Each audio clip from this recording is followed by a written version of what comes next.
Hey, if you are here, then most likely you are playing around with the hidden menu in Audi MMI 2G and you accidentally pressed the Start Bootloader option, which you shouldn't do. So I got good news and I got bad news for you. The good news is that you can fix this.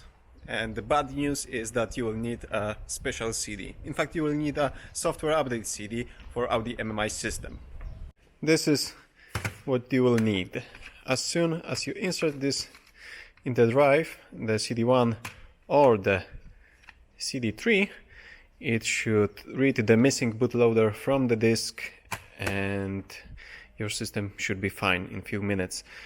Check the part number over here. This is for Audi A6, A8 and Q7 because the MMI 2G was introduced later on to Audi A4 and Audi A5, and this is just older than those cars.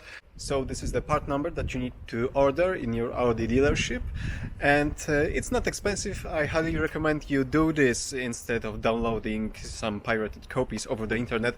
Even if those copies are not damaged, there's a risk that you will not burn the firmware correctly to a CD, and this can cause further damage to your car. Okay, thank you for watching. Give me a thumbs up if you like this tutorial, and check my other tutorials about Audi MMI system and other brands, and subscribe for future videos. See you soon.